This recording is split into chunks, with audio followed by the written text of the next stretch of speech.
All right, so we're ready to get into lesson 2.3. So I know there's a couple of you, you're kind of struggling and frustrated because you're not quite understanding all the steps of fraction, decimal, percent, and how we interact with one another. So anytime I'm given one of those three, I can change it into the other two. I'm going to be going through this entire lesson. This is a long video. I know it's a long video. I had to make 28 slides for it.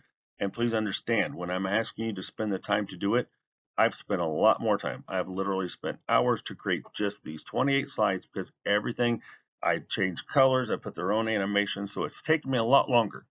I don't do this to cause you more work. I do this because I want to give you the best tool I possibly can to help you be a better mathematician. And then you can have this video to your access from this point forward for the rest of your life if you want to, as long as there's an internet, right? Now, don't rush through the video. Please take your time. If you start daydreaming, pause, rewind. If you write down the notes and you didn't quite understand it, well, once those notes are written down, then go ahead and rewind that slide or go back a couple of slides and listen to and just focus on what I'm saying, because then you'll understand it better.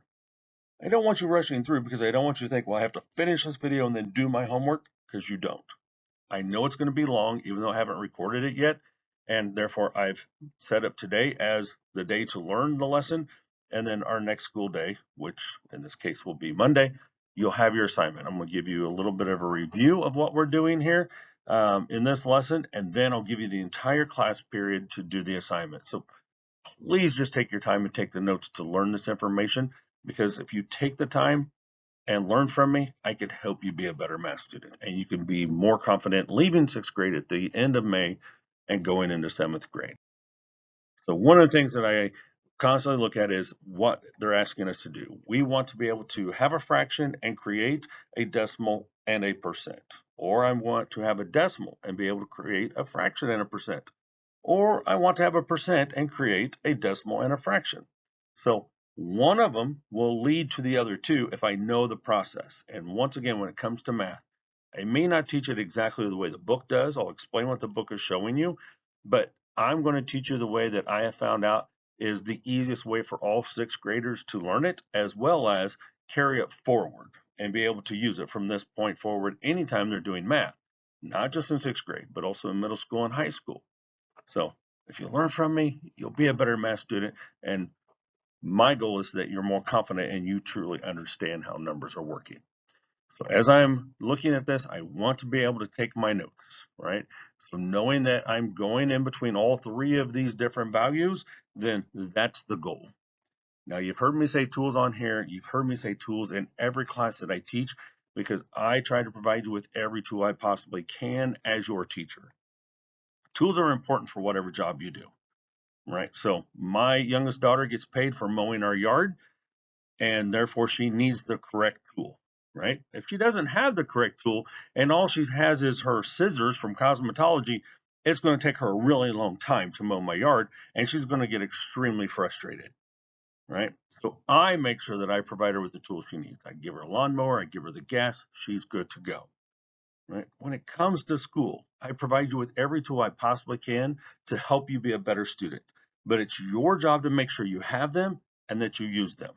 In reading, you have your book, you have your PowerPoints, you have the notes and the things that we've done in class. And if you're listening, then you're learning. So all of those are tools you can use. In math, it's your calculator, it's your book, it's your packet, which I asked you to have this morning, right? All the things that I've given you and provided you, as well as these videos, you just have to be able to use them. Also your glasses if you wear glasses. So as we're going through math and any other subject, let's make sure we have our tools and we're good to go. Because I did ask you this morning, according to the board, to have your packet and a highlighter, because we're going to mark a couple things that we're going to use a lot in this lesson, as well as from this point forward. So in your packet with your highlighter, I want you to go to page 9. And on page 9 in your packet, it has up at the top, I believe it's on the right, the divisibility chart. So what that is we have some basic rules that I can follow and know that a number will be able to be divided into. That's what divisibility means. Such as we highlight the 2, right? So it tells us that if it's an even number, therefore it ends with an even number. right? That's in the ones place, or that's the last digit, right? If that's even, 0, 2, 4, 6, or 8, then 2 will go into that number every time. I can divide that number by 2. When I go down to 5s, if it ends with a 5 or a 0, I know 5 will go into it.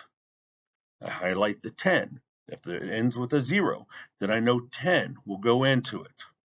Go ahead and highlight the 3 and 9. We will not use it in this lesson, but we're going to be using it here rather soon as we continue forward in 6th grade.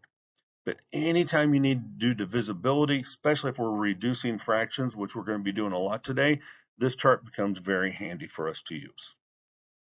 Then I want you to turn back a couple pages, and I want you to go to page 4. And on page 4, there are 5th and 6th graders that still struggle with place value. Put a box around the place value, but really make sure that you highlight where the decimal point is, that dotted line, as well as highlight the one or tenths, hundredths, and thousandths position, right? So as we highlight tenths, hundredths, thousandths, then I can see where those place values are, and we'll look at not just how many decimal place positions there are, but also that fraction that's listed underneath them, so we know how we can change into a fraction.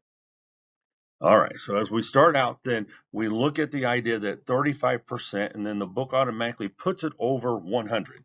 And if you're like, I don't know why that's over 100, then go back to the very first lesson that we did in this chapter. So chapter 2, lesson 1. And on that very first page, I asked you to mark some notes, right? So it gave us the definition of a percent, and that is any rate over 100. Right, so then we looked at the chart. The chart or the grid had 100 little boxes, so I know the denominator's 100. So anytime I have a percentage, I can automatically put it over 100 because I know a percentage is out of 100. Even if it's greater than 100, which was yesterday's lesson, then I still put it over 100 to do the math. Now, we're going to take some notes here, right? Because as I do this, then it jumps from 35 over 100 to 7 over 20. Well, they tell you to divide, but we need to understand why. So I want you to write this note. And once again, if I talk too fast, just pause it and write it down, right? Pause the video, write it down, rewind it, and listen to me explain it. So anytime I have a fraction, I have to reduce it if I possibly can. And all reducing means is that I'm going to divide my top number, my numerator, by my bottom number, which is my denominator, by the same number. Okay, so I have to do the division, the reducing, top and bottom both. I can't just do it in one. Once I've done that, then I can have a reduced fraction. And if I reduce a fraction and there's still like, let's say an even number on top and bottom, I have to reduce it again. And I might have to reduce it again and again and again until I get to the smallest form of the number that can no longer be reduced, right? So that's where we use our divisibility rule chart that we highlighted, because if they're even numbers, I know 2 will go into them. If they end with a 5 or a 0, I know 5 will go into them. If they both end with 0, I know 10 will go into them. So that makes it easier steps for us to be able to reduce. We will get into a couple where I will show you a different way to do a quick check to see if it can be reduced by bigger numbers. So once again, just simply follow along and we'll be good, right? So when I went through this one, it showed me 35 and 100. It says to divide both by 5. Why? Because 5 will go into 35 and 100. How do I know?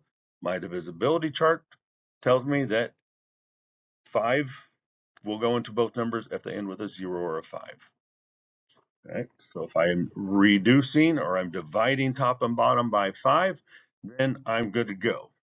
Now, in the book, in the original lesson, then it talked about how in 100, 2 and 5 will both go into 100. But in this case, once again, I can only use the 5 because only the 5 is going to go into the 35. So when I reduce by 5s, then I can say that 5 goes into 100 20 times, and that 5 goes into 35 7 times. So when I'm doing these fractions, then I can also see that I have decimals, right? So if I have decimals, then the book talks about how I put it over 100, I figure out what it says, and then I have my decimal. So we'll look at a couple of different ways to do that. And the way the book teaches it, it is fine. I don't know that I have ever found that students find that the most successful way, is just being able to look at it and say, oh, I know that's 35/100 as a decimal. So once again, let's add to our note. So just a quick review. In our last lesson, I asked you to write down this note about if we have a decimal number, right? And then I'm going to move my decimal to the right 2 times to make my percentage. I then gave you an example, and I know there's a couple of you, because I talked to you about your notes, that you didn't write down the example. So make sure that this example is in your notes. So if I have 0.75, also known as 75 hundredths, then I move my decimal to the right 2 times and add my percent sign. That's how I would change 75 hundredths into 75%. I'm going to add to this note now, right? Because I can also do the same thing in reverse.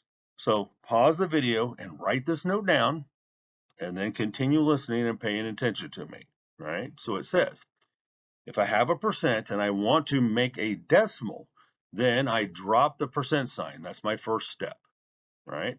Then I'm going to move it 2 times. This sounds very familiar, but now I'm going to go from right to left. Instead of going from a decimal into a percent and moving it from left to right, now I'm going to go right to left.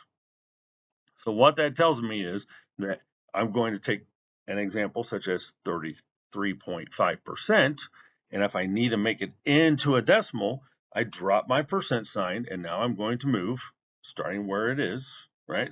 I'm going to move to the left 2 times. Always 2 times when I'm doing percents and decimals. Okay? So if I move it 2 times to the left, then that gives me 0.335, which is 335 thousandths. So when I look at the example they're asking me to do here with 35%, I follow those steps now. I drop my percent sign, but there's not a decimal. So if I look at it that it's just a whole number to begin with, then I'm going to put the decimal where it would be on a whole number. So I'm just going to put it behind the 35. Once it's behind the 35, since there wasn't one to begin with, now I'm simply going to move it from right to left. And when I move it 2 times, then I get the answer of 0.35 or 35 hundredths. So we're finding out that 35% is the same as 35 hundredths, in the same way that when we started our fraction, it said 35/100ths, but I had to reduce that. All right, so let's look at example 1. Let's go through the process, right? So it says to write percents, so we're going to be given a percent into a fraction and a decimal form. This pattern will be repeated the entire lesson, right? And we're only on slide 9 out of 29. So once again, it's going to be a long video, I understand, but please take your time, watch it, pause it, rewind it, do it as many times as you need to so that you know that you understand the lesson. All right, so if we have this recent survey and it says that about 95% of smartphone users claim to send text messages, then it wants you to change 95% into a fraction and into a decimal. So when I'm looking at this, then I need to remember what my place values are, right? So when I look at 95%, and as the book says, going all the way back to lesson 2.1, that 95%, I would just put that over 100. So then I have to look at how I say that, right? So when I see that it's 95 over 100, then I'm once again going to look at how I say that. So in the hundredths position, right, notice that the denominator shows 100. So I know that I would say 100th because that's what the denominator is showing me. But then I have to reduce it, right, which was the previous note. I want to make sure that I reduce all fractions if I possibly can. So when I looked at 95 and 100, then I could see that 2 and 5 go into 100, but only 5 goes into the 95 and the 100. So I would reduce both by 5, and that's how we get the 19 over 20, also known as 19/20ths. So when I do that, then I have 2 different ways of approaching it. First is simply by being able to name the fraction, right? So that's why we look at the chart. I see that it's 95 over 100. So that second column, that's my decimal position of hundredths, right? So if I know that it is said as 95 hundredths, then I think about what that would look like as a decimal. And that's why we use our chart if we don't know our place value. So I know it's going to be a 95, and that 5 has to be in the last place value that I mentioned, which ends with THS, right? So 95 hundredths, the 5 has to be in the hundredths position. So I look at that chart on page 4, and I'm like, okay, so then I have my decimal point, and I count over, and I have 2 decimal positions. All right, so 2 decimal positions means that I'm able to then write that as a decimal as 0.95. I'm good to go, right? That's what they're showing me. Notice that in the denominator, as I said before, it's 100 in the chart, as well as when I write it over 100, as we learned in lesson 2.1. So therefore, if I know it's over 100, then in our tool, our reference packet, then I know that I'm going to be able to have a denominator of 100. The other way I can look at that is simply by doing what we took our note on, right? I want to drop that percent sign, and I want to move my decimal from right to left 2 times. So if I move it from right to left 2 times, then I end up with the same decimal as when I say it and I know my place value. I have found that learning and remembering place value is a struggle for 5th and 6th graders, and I'm okay with that. That's why I give you the chart, right? So that's why I teach the process of dropping the percent sign and moving over from right to left 2 times to create my decimal. So if I can do that process, then I don't necessarily have to remember what my place values are, right? But either way is going to work because I'm going to get the same answer, right? By knowing that it says 95 100ths, then the book says, well, if it says 95 100ths, then it's 0.95. If I can't remember that that's 95 hundredths, then we go through, which is step 2 there. I drop my percent sign and I move my decimal. There's not a decimal there, so I add it behind the 5, and I move it from right to left 2 times, and I get the 0.95, which is the exact same answer.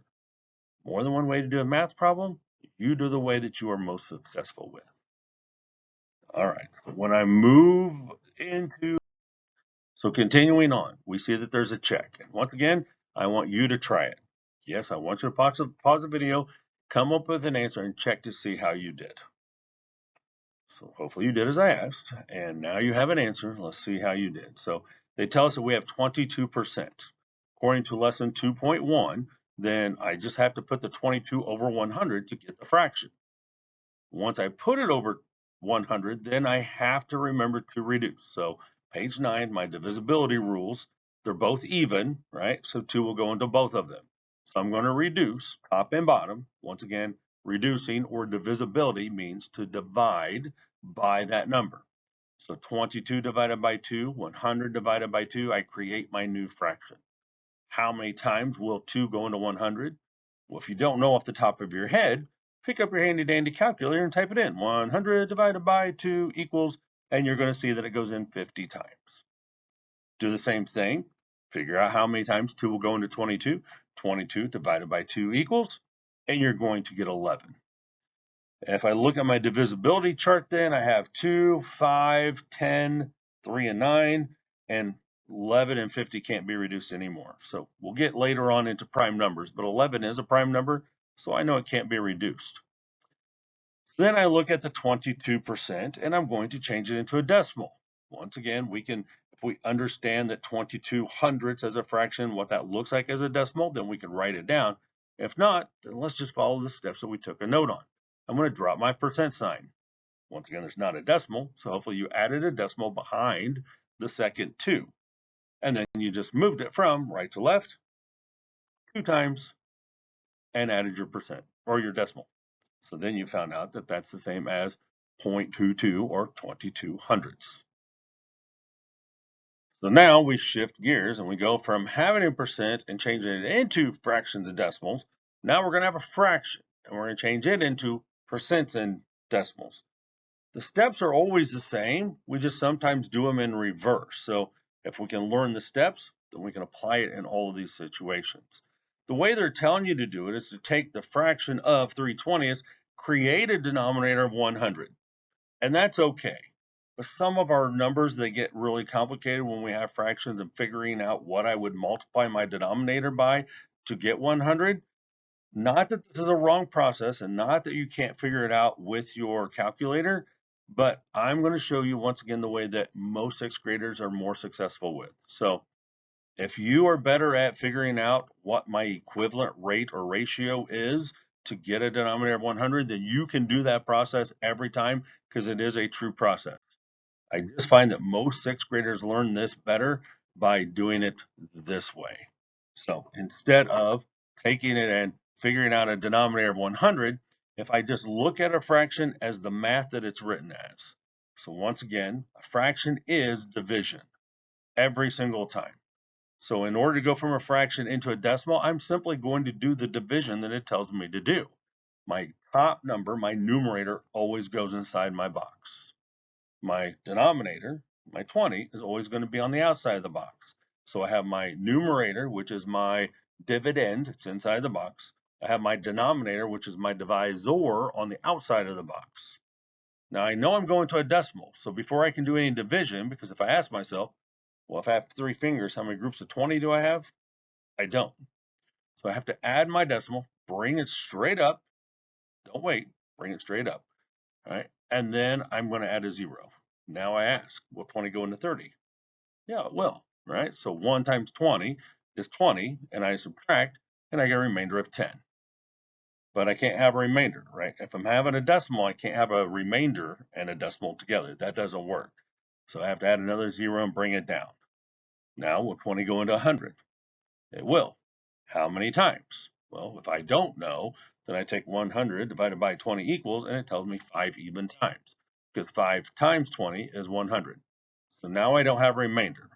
So what I found was that 3/20 as a fraction is indeed 1500ths as a decimal, so 0.15. Notice what they found up above by finding a denominator of 100. They multiplied both by 5, and 20 times 5 was 100. 3 times 5 is 15, so it is also 1500ths. Then I would have to write it and be able to identify how to write that as a decimal. If I just simply do the division that it's telling me to do, since it's a fraction, then I can go straight to the answer. All right, so if I have that, then now I need to also make it into a percentage. So that's where, if I know what my decimal is, less than 2.2, then all I have to do is shift my decimal 2 times to the right and add my percent sign. So I move it 2 times to the right, 1, 2, I went the wrong way according to the video, 1, 2, and then I add my percent sign. So that's the same as having 15%. So we're saying that 3/20 as a fraction is the same as 1500ths as a decimal, 0.15, and 15%, I'm good to go. It's all 3 steps.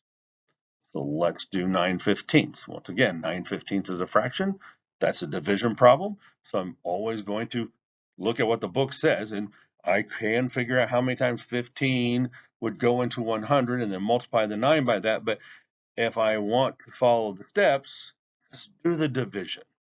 All right, so 9/15, I know I have numerator, that has to be my dividend, and my denominator has to be my divisor, so I have 9 divided by 15. Can't take 15 into 9, so I have to add my decimal, bring it up, and then I have to add a 0, and then 15 will go into 9. I don't know, so I pick up handy dandy calculator, 90 divided by 15. I get an even number. It's just 0.6. So what we found out was that 9/15 is just 0.6. Now, don't put 0.60 because we don't have zeros at the end of our decimal numbers unless we're dealing with money. We're not dealing with money. So it's just 0.6, which is actually said as 6/10. Once I have that answer, then I look at the 6/10 and I'm going to make it into a percent once again. So when I have a percent, and I'm starting with a decimal, I have to move it 2 times. If I have a decimal and I'm going to a percent, I have to move it 2 times. percent to decimal, I move it 2 times. It's always 2 times, always and forever. It doesn't matter if there's 14 digits in it, doesn't matter if there's only 1 digit in it. So if I'm going to move it 2 times and I move it once and I don't have another digit, then all I'm going to do is add a 0 so that I can move it my second time, right? So if I move it my second time and then I add my percent sign, then I know it's 60%. If there would happen to be other digits behind it to the right, then I would just keep my decimal and whatever digits there are to the right. So if I know that 9/15 is my fraction, then we've proved that as a decimal, it is 6/10 or 0.6, and that it is 60% as my percentage. I'm good to go. So now we have 6/8. Same process. I have a fraction. Fractions are division, right? So now I'm going to be dividing 6 by 8. I add my decimal, I add my 0, so I bring up my decimal, and then I ask how many times will 8 go into 60? It goes in 7 times. How do I know that? Because 7 times 8 is 56. If I didn't know that, then I take 60 divided by 8, and it gives me 7 point stuff. So I only want to keep the 7. 7 times 8 is 56 with a remainder of 4. Now I have to add another 0 and bring it down. And 8 goes into 40 5 equal times. Because 5 times 8 is 40, I don't have a remainder, so I know I'm done. So what we found was the fraction of 6/8 is the same as 0.75 or 75 hundredths as a decimal. Now I need to go into my percent, right? A lot of steps to these, so we just have to continue with our steps. I have 0.75. I know I'm going to move my decimal from left to right 2 times. Why? Because when I go from a decimal to a percent or percent into a decimal, I'm either going to go 2 to the left or right or 2 to the left, and I'm good to go. So I move it 2 times, add my percent sign. I know that it's 75%. A lot of work, right? So I want you to check your work and see how you do. You're given the fraction of 4/16. Yes, I want you to pause the video and do the work for both problems, come up with 2 answers and circle it, and then check to see how you did. All right, so hopefully you did as I asked. You have 2 answers. Let's see how we did. So hopefully you started with the 4/16 and you set it up as a division problem. 4 divided by 16, and you said, well, 16 won't go into 4. I add my decimal, I bring it up, I add a 0, and I can take 16 into 40. How many times? 40 divided by 16 is 2 and stuff. I keep my 2. 2 times 16 is 32. When I subtracted, I got 8.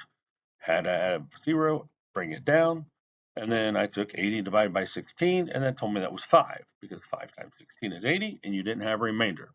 So just by doing the division, then you found out that 4/16 is the same as the decimal of 0.25 or 25 hundredths.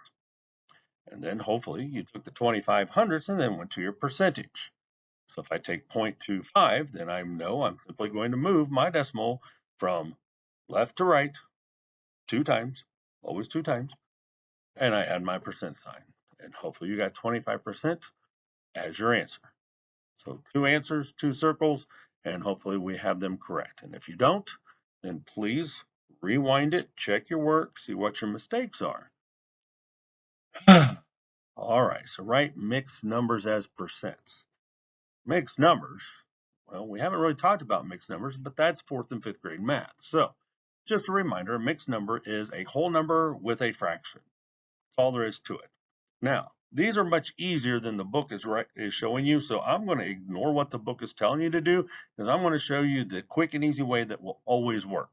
I'm going to look at this as 2 different things. I want to see that I have a whole number of 2, and I'm just going to simply drop that down each and every time. The whole number just stays. Then I just focus in on the fraction. Well, that's what we just did on the previous 2. So I'm going to take my 9/10. I'm going to divide 9 by 10. I'm going to add my decimal and bring it up. I'm going to add a 0 and ask myself how many times will 10 go into 90, which is 9 times. 9 times 10 is 90, right?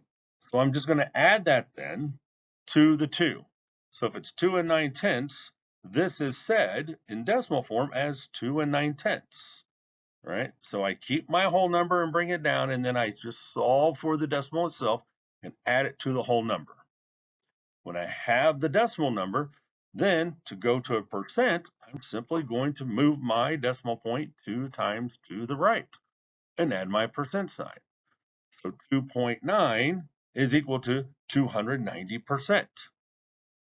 Right? So yesterday's lesson, I can have more than 100% anytime I have percentages. All right, just as before, I want you to see if you can solve for this problem of 1 and 1/25 changed into a percentage. Pause the video, do the work, come back and check your answer. All right, so hopefully you've done as I asked and you actually have an answer here. So hopefully you look back at the previous slide, right? The notes that you did on the previous problem. You look at that as two separate numbers. I have a whole number of 1, I'm just going to simply bring it down. Then I take the fraction of 1/25. Fractions tell me to divide. I put my top number, my numerator, inside the box. That's my dividend. My denominator is my outside number. It's my divisor, right? So I'm going to divide by 25. I know I'm making a decimal, so I'm going to put my decimal, raise it up, and add a 0, and then I ask, how many times will 25 go into 10? 0 times. So if I say there's a place value there that's being held, and 25 will go into 10 0 times, I have to put that 0, right? It'll completely change my answer if I don't. So then I just add another 0, and now will 25 go into 100? Yeah, because a dollar is worth 100 pennies, right? And if I take a dollar and put it into 25, that's quarters, right? And 25 will go into a dollar 4 times. So 4 times 25, I know is the 100, so I don't have remainder. So my decimal is just simply 0.04. All right, but that's not what it asked me to do. I have to make it into a percent, right? Same process. So now I'm going to go from the left to the right 2 times, move my decimal over and add my percent sign. So 1 and 1/25 is the same as having 104%. Good to go. What about decimals to percents and fractions? Don't get frustrated, right? Just take your time and learn it because this is the same steps over and over again. I know it's been a half hour. You can pause the video, take a stretch, take a deep breath, relax, move around a little bit, right? Stand up and do these, but continue forward. I know it's long, but we got a lot still to do. All right, so we got 3 different ones we're going to work through, and every time we're going to be taking our decimal and changing it into a percent and a fraction.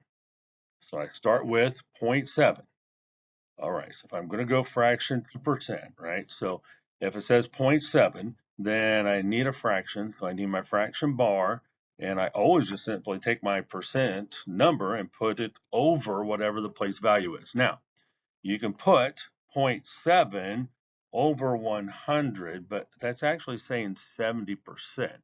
So if I put it over 100, this is where I don't like the way the book taught it because it's not actually going to be accurate. So let's look at our place value chart and see what fraction it tells me. It's 0.7. Well, that's the very first place value, right? That's the tenths place. Notice what the denominator is, right? If this is said 7/10, then I can only put a 10 in my denominator. So if I look at that and I see that the denominator is 10, then I write 10, then I have it set up correctly, right? So if that is 7/10 in fraction form, then where am I going to go after that? Going to go into a percentage, right? So if I go into a percentage and I have it starting as decimal, then I'm just simply going to move it from left to right 2 times, add that 0, and then add my percent sign. Right? So I'm hoping by the time we get to this set, you're seeing that it's the same process, the same steps, and it's becoming easier and easier and easier. And if you're still getting confused, then just make sure that you're focused and truly listening, not just seeing and writing. I need you to concentrate and think about what I'm explaining to you because these are the same steps and they really are easy if I just simply learn the steps. All right, so my middle one is 0.34, also said as 34 hundredths. I know it's 34 hundredths because if I look at my chart, Once again, I've got 2 decimal spaces, so I say the number 34. That second decimal space tells me to look at that middle column and it's hundredths. So 34 hundredths tells me that I have to have a denominator of 100. If I say 34 hundredths as a decimal, I say 34 hundredths as a fraction, then I know that I have it set up correctly. Once again, it will, on that place value chart, it will always tell you what to have as your denominator. Once I do that, then I have to go and think back to that first note that I had you take today, right? I have to reduce a fraction if I can. That's why we have the divisibility chart. The only one that I can see automatically that will go into it is 2 because they're both even. 5 doesn't work, 10 doesn't work. So if I reduce by 2's, I need to see what I get. And once again, reducing means to divide top and bottom by the exact same number. So 34 divided by 2 and 100 divided by 2. Well, 2 goes into 150 times. And 2 goes into 34 17 times. And I look at my divisibility chart, I might ask, is there anything else that will go into those? Because I could reduce multiple times, but that answer is no. And once again, we haven't gotten into prime numbers, but 17 is a prime number, so it won't be reduced. But if I have 34 hundredths of the decimal and I need to make it in percent, well, hopefully this is an easy process we've been doing, right? So I move my decimal from left to right 2 times, add a percent sign, and I get my answer. So that when I look at the work that we've done, we see that we have the exact same 2 answers that the book tells us that we should. I'm going to do the same thing as I work through with 0.125. That's 125 thousandths. Well, 125 thousandths, right? Then I have to know what I'm putting 125 over. So when we look at our notes and what we're doing, right? Why are we taking all of these notes? Because some of you haven't figured this out yet. All right, we're taking these notes that when I can go back to my assignment and look at what I've done, I know exactly how to do it. And that's where some of you are missing it because you come and ask me a question, you're not sure how to do it. And then I open up your book to where I know we took notes and you don't have anything written down. That's why you don't understand. All right, so if I have 0.125, 125 thousandths, and I think I'm going to write into a fraction, I just simply write my 125 first. And if I don't know that it said 125 thousandths, then I have to look at my chart again. 3 decimal positions. Well, that's my last one that they give us. So I know it's thousandths. And they tell me, well, I put 1,000 as my denominator. If I can read it and just without looking at the chart, and I know it's 125 thousandths, then that just tells me I put 1,000 as my denominator. Either way, as long as I make sure there's 1,000 in my denominator, then I'm good to go. And then I'm going to read. All right, so if I know it's 125 over 1,000, then I need to be able to reduce. And I know, according to my divisibility chart, the 5 will go into both of them. And once again, reducing means I'm going to divide top and bottom by the same number. So I'm going to reduce both of them by the 5. Well, 5 will go into 1,200 times. I know that because I pick up my handy dandy calculator. 1,000 divided by 5 equals 200. And then I do the same thing, 125 divided by 5, and that gives me 25. And then I don't circle the answer because I look at it and I notice that there's a 5 and a 0 at the end of the numbers, and therefore 5 will go into both of those. So I have to reduce by 5s again. So if I divide top and bottom by 5s, 200 divided by 5 is 40, and 25 divided by 5 is 5.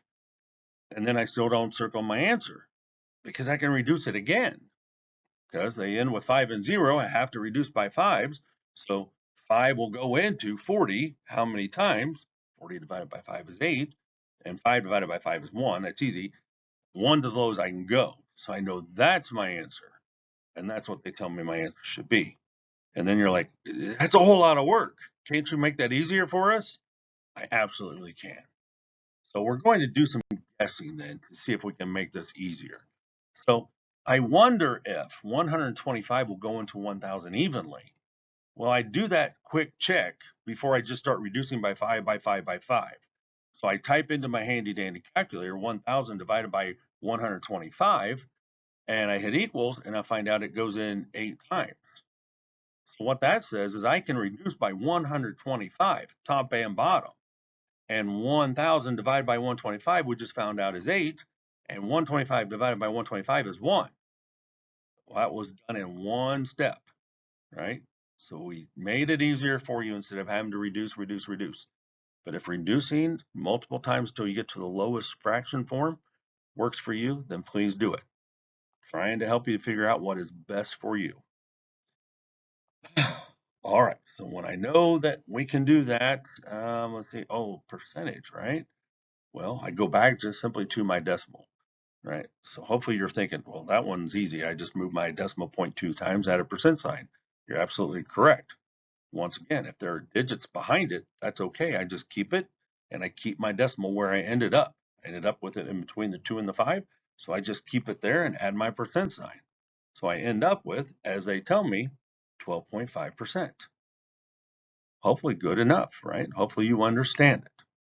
Well, let's look at 0.025. That's a little different because I have 3 decimal positions, but I've got a 0 in there. Don't fret about it. Just simply follow the steps.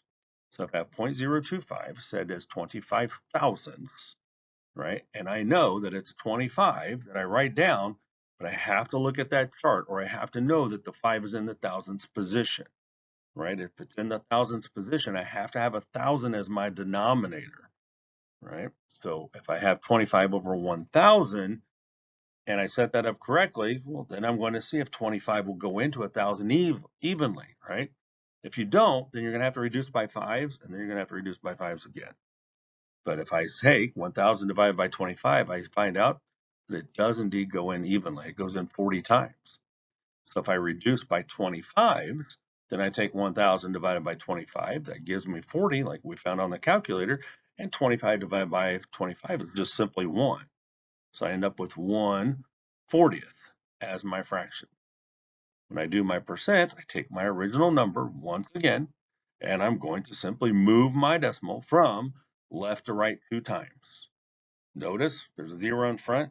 I want to get rid of that, but there is a digit behind, so I have to keep that 5. So the decimal has to go right between the 2 and the 5. So I end up with 2.5%. So 25 thousandths as a decimal is the same as 1/40th as a fraction, or 2.5%. Should be easy enough. I want you to do this one. Try it on your own. Pause the video, do the work, come up with your 2 answers, come back and check with me. So hopefully you have your 2 answers. Let's see how you did. So if I start with 1.4, hopefully you thought back to what we did before when we had a mixed number. I still look at it the same way. This is a whole number and a decimal. So I'm going to look at that as 2 different numbers. I'm simply going to keep the 1. Then all I have to do is the work with the decimal. If I have 0.4 and I know I need to make it into a fraction, well, that is said 4/10, and I simply put 4 over 10. Well, 4 over 10, I know I have to reduce because they're both even, so 2 will go into both of them, and 2 will go into 10 5 times, and 2 will go into 4 2 times, so hopefully you ended up with 2/5. But you had to connect that back to the 1, and that's why we kept the 1. So hopefully 1 and 2/5 is the fraction or mixed number you ended up with. When I start with 1.4 for my percent, then all you had to do is move it from left to right 2 times. But when you don't have a digit, hopefully you added that 0 and you ended up with 140% and not 14%. So I have both answers. Hopefully you did well, and if you didn't, please go back and check and see where you might have questions. All right, lot of time, right? It's going to take almost the entire math period, especially if you need to go back and review things. But don't worry, you don't have homework tonight. Our next class period, I'm going to give you the entire time, other than about a 10-minute review throughout all these processes. These are the ones I'm going to ask you to do. If you don't get it, if you're struggling, please don't get frustrated with yourself. Just come and ask me. Ask Mrs. Bloss, ask Mrs. Gallagher. We are here to help you because that's what we enjoy doing.